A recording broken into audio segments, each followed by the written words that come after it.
매일 같은 사람한테 그 교육을 받다 보면은 그 사람의 사상을 자연스럽게 따라가게 되거든요. 이게 세뇌라고 하죠. 그러다 보니까 여러분들이 좀 그 정보를 취사 선택할 수 있게끔 제가 반대쪽 측면에서도 한번 얘기를 해보려고 해요. 이 하락론자들이 얘기를 하는 것들에 대해서 제가 살펴보지는 않았어요. 어떤 근거들로 얘기를 하는지를 살펴봐봤자 약간 개소리들이 많아서 그냥 제 생각에 만약에 하락을 한다면은 이런 요인들 때문에 하락을 할 것이다. 이쪽으로 포커스를 맞춰서 한번 볼게요. 자, 부동산 집값이 하락을 한다. 키포인트만 좀 잡고 갈게요. 부동산을 주도하는 세대가 몇 살부터 몇 살 정도 될까요? 40, 50대 중에서도 50대. 네. 50대가 이 부동산 시장을 좌우를 해요. 근데요, 요즘에 보면요, 30대들이 부동산을 취득하는 경우가 옛날에 비해서 2배가량이 늘었다고 해요. 그러니까 그 삶의 패턴이 바뀐 거죠. 옛날 우리 이제 아버지 세대 때는 집에 대한 욕구나 욕심이 별로 없었던 거에 비하면은 요즘 세대들은 또 그렇지 않아요. 집에 대한 열망, 그 욕구, 그리고 내가 근로소득 외적으로 소득을 얻을 수 있는 어떤 그런 그 불로소득, 주식도 마찬가지고 비트코인도 마찬가지고 이런 것들에 대해서 욕심도 많아졌고 지식도 그만큼 많아졌다라는 거에 대한 반증이겠죠. 옛날에는 나 때는 말이야 이 소리가 저도 나 때는 말이야라는 말을 많이 쓰는데요. 이게 진짜 안 좋은 말이에요. 진짜 안 좋은 말이에요. 그 구시대적 발상을 그 지금 세대, 그러니까 바뀐 세대한테 강요를 하는 거거든요. 근데 이제 나 때는 뭐 회사에서 뭐 시키면 뭐 야근을 했어 어쨌어 그냥 대감집 그 하인이었다고 광고하는 것도 아니고 발전이 없다라는 얘기를 하고 싶은 거예요. 자기가 그렇게 열심히 밤낮 없이 일을 해가지고 많은 것들을 이뤘으면 얘기해도 돼요. 근데 사실 그렇지 않은 사람들이 나 때는 말이야라는 말 더 많이 쓰죠. 사람들은 성공한 얘기를 듣고 싶어 하지 실패한 얘기를 듣고 싶어 하진 않죠. 그렇죠? 자, 이거에 대해 여기서부터 이제 차관을 해요. 자, 예전에는요. 자, 지금 볼게요. 2030 세대 볼게요. 2030을 대표하는 키워드들이 있습니다. 제일 중요한 거 지금 여러분들도 다 즐기고 있는 거예요. 뭘까요? 욜로.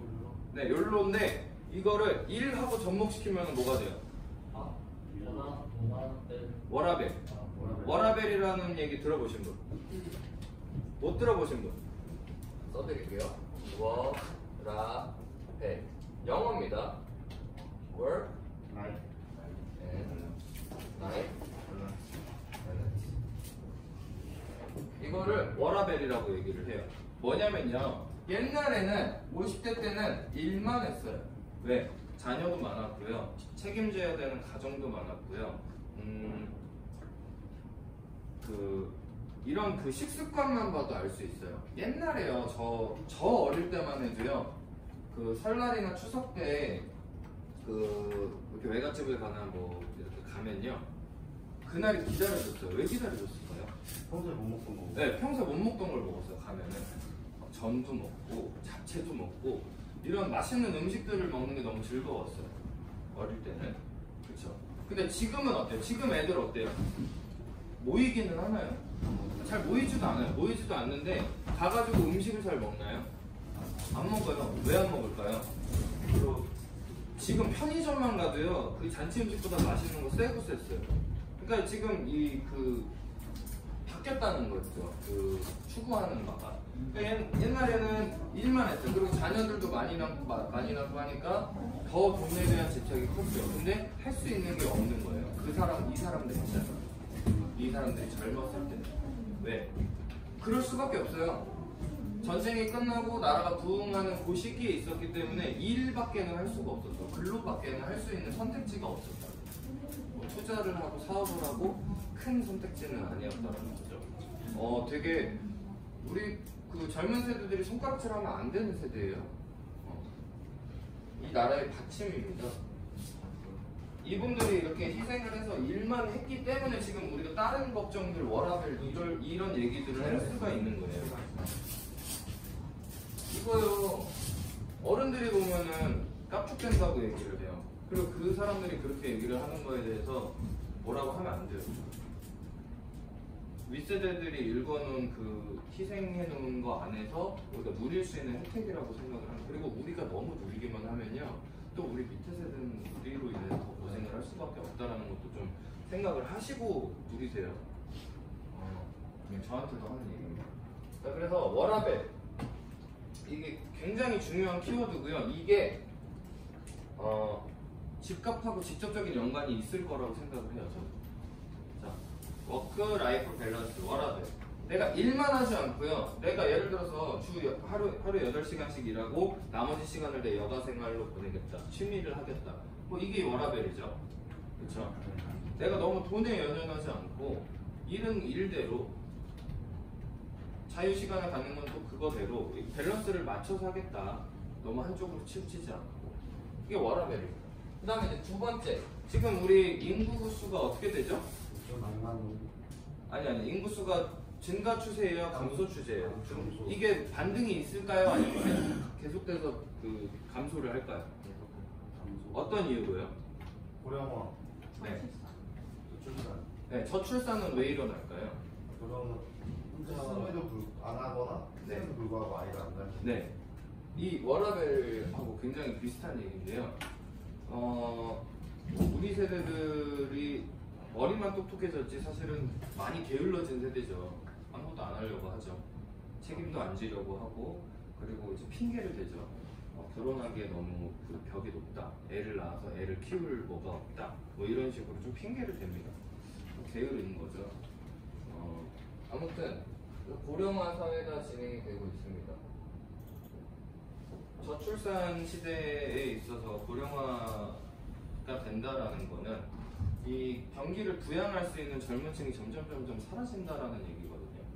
그럼 이제 나라의 경제가 점점 이제 발전은 끝났다라고 봐야 돼요. 우리나라 특히. 다른 나라들도 마찬가지인데 이제 그 상승 그래프가 있으면 고점이라고 생각을 하셔야 되죠. 이제부터 떨어질 거다. 경제 그래프 자체가. 이게 전체 그래프로 봤을 때는 우상향이 되겠지만 단기로 봤을 때 뭐 한 20-30년 정도는 아마 하락 행보를 걷지 않을까라는 생각을 합니다. 자, 그리고 세 번째, 이거 되게 중요해요. 자, 지금 코로나 때문에 조금 더 가속화가 된 문화가 있어요. 어떤 문화죠? 네, 비대면. 자, 보세요. 옛날에 우리 50대는요 일을 하고요. 지금 50대가 된 시점에서 집을 고를 때 어떤 순으로 고를까요? 어떤 순으로 고를까요? 일단 교통이고요. 그 다음에 학군이 있고요. 그 다음에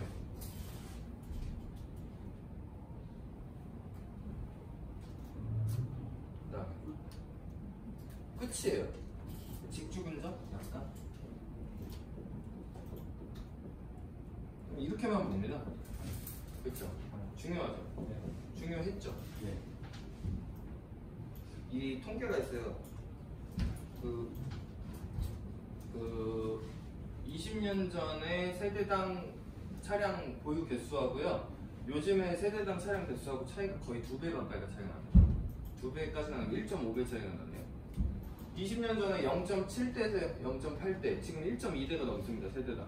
한 세대당 차가 한 대가 넘어간다는 얘기예요. 이게 뭘 뜻하는 얘기일 것 같아요? 교통이 이제 더 이상 별로 중요해지지가 않을 것이다라는 그렇게 생각해요. 저는 지금 아직까지는 교통이 중요해요. 아직까지 우리 엄마 아빠가 차 있어도 지하철 타고 다녀요. 근데 이제 점점 차량이 지금보다 훨씬 더 보급화가 되면요, 이제 우리 세대, 우리 밑에 세대들은 차 없으면 안 나갈걸요? 교통이 아무리 편해도. 저는 그렇게 생각해요. 그 다음에 학군. 일단 애를 안 낳아요. 지금 학군 별로 중요하게 생각 안 해요. 워라밸을 중요하게 생각하는 사람들이 학군을 중요하게 생각할까요? 제가 봤을 때는 아닐 것 같아요. 직주근접도 마찬가지예요. 직장 가까이에 있는 회사들이 집들이 비싸다라고 하는데 지금 비대면이 가속화가 되면서 실질적으로 내가 출근을 안 해도 되는 시대가 조금 앞당겨지고 있다라고 생각을 합니다. 그래서 이런 비대면을 통해서 직주 근접도 점점 그 가치가 떨어질 것이다라는 생각이 드는 거예요. 그러면 이제 어떻게 될 것이냐? 자, 지금 왜 2030? 자, 20대, 30대가 부동산 시장에 참여를 하기까지는 이제 앞으로 짧으면 10년, 길면 한 20년 정도가 남았어요. 그쵸? 그랬을 때 이 사람들이 지금까지 고수하던 강남부터 시작을 해서 뭐 서울, 수도권 이런 것들의 집값을 계속 견인을 할 수 있을까요? 못해요. 일단은 두 가지로 좀 나눠서 볼 수 있을 것 같아요. 하지 못한다. 그리고 하지 않는다. 동의하세요? 못해요. 일단 돈이 안 돼요. 못해요. 두 번째, 그럴 이유를 찾지를 못합니다. 아까 말씀드렸었던 학군, 직주근접, 교통 이런 게 필요가 없어지는 세대가 이제 부동산을 주도하기까지 10년에서 20년이 남았는데 우리가 이제 부동산 시장을 주도하기 시작하면은 중요하지 않아요. 그래서 굳이 하지 않습니다. 그리고 할 돈도 없습니다. 왜? 워라밸을 중요하게 생각을 하는데 언제 돈 벌 건데? 그렇죠? 취미생활에 돈 다 쓰고 뭐 하고 그렇죠? 맞죠? 그리고 여기 또 하나 더 있어요. 이거는 그냥 너무 당연한 얘기인데요. 기술의 발전 등을 좀 꼽을 수 있겠죠. 지금까지는요, 어디 뭐 다양해요. 그냥 여러분들이 생각할 수 있는 모든 다양한. 지금 무조건 나가서 해야 되는 것들이 많이 줄었어요. 옛날 등본 하나 떼려면 무조건 동사무소 갔었어야 돼요. 근데 지금 집에서 뗄 수 있어요. 그쵸? 옛날에, 아주 옛날에 밥 먹으려면 무조건 나가서 먹어야 됐어요. 그쵸? 뭐 외식하려면. 지금 배달 다 와요. 지금 뭐 오늘 시키면은 내일 새벽에 장이 와요. 그날 야채가 신선하게. 거의 못하는 게 없어요. 진짜 몇 가지 빼놓고. 몇 가지 뭐 있을까요? 진짜 필수적인 거. 병원 가는 거. 뭐 머리 자르는 거. 그쵸? 이런 것들 빼고는 웬만하면 비대면으로 다 한다. 근데요, 지금 그거 아세요? 그 화상통화로 진료받는 어플 나온 거 아세요? 화상통화로 진료를 받습니다. 아직까지는 보편화가 많이 안 돼 있어서 약국도 제휴약국, 걔네들이 제휴약국 하는 데만 가야 되고 여러 가지 불편한 점들이 있는데요. 분명히 보편화 됩니다, 이거. 분명히 됩니다. 특히 지금처럼 사람들 간의 접촉을 꺼려하는 시대가 빨리 앞당겨지는 게 있기 때문에 분명히 이렇게 돼요. 그러니까 점점 기술이 발전함에 따라서 우리가 집 밖을 나서지 않아도 해결할 수 있는 부분들이 많아질 거란 말이죠. 그러니까 비대면의 가속화라고 얘기를 할 수 있겠죠. 근데 이런 그냥 너무 당연한 얘기들, 그냥 뭐 맨날 우리 뭐 잡지나 뉴스 같은 거 볼 때, 기사 같은 거 볼 때 뭐 2030 세대가 워라밸을 중요하게 생각한다는 둥, 뭐 어떻게 되고 있다는 둥 이런 얘기를 들을 때는요. 우리가 하는 일에 조금 이렇게 연관지어서 생각을 해볼 필요가 있어요. 직업병이라고 생각하지 마시고 다 도움되는 내용들이니까 이렇게 한번 생각을 해보면 좋을 것 같아요. 자, 그래서요. 그럼 이 사람들이 이제 앞으로 선택할 수 있는 선택지가 여기에서 머물지 않고요. 이동을 하기 시작을 합니다. 자, 유튜브에요. 지금 조회수가 제가 비교를 해드릴게요. 용인에 땅을 사가지고요. 거기다가 셀프로 집을 짓고 인테리어를 하는 영상들이 많습니다. 그런 것들, 뭐 양평이나 이런 데다가 뭐 한 50평짜리 땅을 싸게 사가지고 거기다가 집을 짓고 예쁘게 꾸며가지고 이런 것들 인테리어 하는 동영상들이 있어요. 그리고 조회수가 겁나 높습니다. 조회수가 겁나 높아요. 이게 뭘 뜻할까요? 제 동생, 남동생이 하는데 저희 남동생도 그런 얘기를 하더라고요. 자기는 나 시골 가서 집 짓고 살고 싶다. 근데 차량이 보편화가 되고 비대면이 가속화가 되고 워라밸을 중요하는 시대가 더 앞당겨지게 되면요, 굳이 수도권 서울에 있을 필요가 없어져요. 비용적인 측면에서 견적도 뽑아줍니다. 그 유튜브 보시면요, 그 땅값이 뭐 예를 들어서 뭐 6천만 원에 샀을 때 매일 땅 6천만 원, 근데 뭐 대출 얼마 끼고 뭐 그다음에 집 짓는데 보조금도 줘요 나라에서. 그런 것 가지고 저런 거 해가지고 총 비용 뭐 1억 얼마. 근데 현금으로 들어간 거 뭐 6천만 원, 7천만 원 이래가지고 집도 의리의리하게 잘 만들어져 있고 인테리어도 깔끔하게 되고 이런 것들이 있어요. 근데 개포동에 17평짜리 아파트 요만한 거, 방 2개 딱 딸려 있는 거, 이거 얼마예요? 지금 25억이에요. 500평짜리 대저택을 지을 수 있는 돈이라는 거죠. 그러니까 그 지금 강남이 미쳐 있는 건 맞아요. 강남이 미쳐 있어요. 왜? 강남 불패라 그래서 투자 수요고 실수요고 전부 다 강남으로 들어오려고 하다 보니까 어떤 그 수요가 한 번에 몰리는 현상으로 인해서 집값이 막 오르고 있는 건데 언제까지 갈까요? 모르겠어요. 저는요, 강남은 떨어질 거라고 생각은 안 해요. 제가 하락론에서 얘기를 한다고 하더라도요, 강남은 떨어질 거라고 생각은 안 합니다. 대표적으로 우리가 일본을 그대로 따라가고 있다, 부동산 거품이 붕괴가 되면은 나라가 10년 후퇴한다, 뭐 이런 얘기 들어보셨죠? 네. 그 실제로 일본 부동산 폭락 시장을 들여다 보신 분 계세요? 직접 열어서 보셨어요? 네, 책 말고 실거래가 같은 거 실제로 보셨어요? 그러니까 제가 얘기하는 거는 네이버 부동산 치는 것처럼 그 일본도 야후 들어가면은 그런 부동산 시세 나오는 시스템이 있어요. 그런 걸로 보신 분 계세요? 없죠. 그 말로만 들었죠. 실제로 거품, 그러니까 부동산 붕괴가 있었어요. 근데 한 지역 빼고 다 있었어요. 그러니까 거기도 분명히 하락은 있었지만 뭐 엄청난 폭락을 겪진 않았거든요. 어디일까요? 긴장. 네, 긴장. 그러니까 우리나라의 강남 같은 데예요. 그러니까 약간 상징적인 동네라는 거죠. 강남, 상징적인 동네예요. 그러니까 부를 과시할 수, 그러니까 우리는 의식주가 굉장히 중요하다라고 생각해서 그 세 개 중에 하나인 주를 해결할 수 있는 아파트에 목숨을 건다라고 얘기를 하는데요. 내가 가진 뭐 식욕, 뭐 수면욕, 뭐 이런 욕구들이 있잖아요. 이거에 더불어서 하나 또 중요한 게 과시욕이거든요. 있으면요, 그냥 평범하게 살지 못해요. 그런 사람들도 있어야 될 거 아니에요. 그러기 위해서 또 돈을 버는 거고 또 원동력이 생기는 건데, 지금이 무슨 뭐 밥 굶어가지고 죽는 사람 있어요? 그렇잖아. 지금 필요 없는 거를 막 사들이는 시대예요. 그러면은 과시를 해야 될 텐데 집을 통해서 하는 게 제일 효과적이에요. 그렇죠? 그런 측면에서 강남은 무너지면 안 되기도 하고 그대로 있어야 돼요. 그러니까 과시를 할 수 있는 무언가 장치가 있어야 사람들이 뭐 중산층이야. 그럼 이 사람들이 상류층으로 올라가기 위해서 더 노력을 할 것이고, 그 여가 뭐라 그래야 돼? 여가과였나? 네. 들어보신 분? 이게 뭘까요?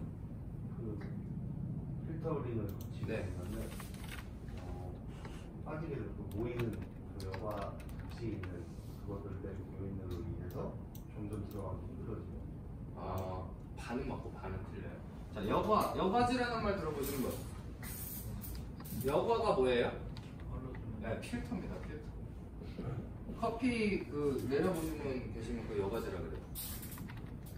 여과, 필터입니다. 이 여과 효과가 뭐냐면요, 아파트가 이렇게 있어요.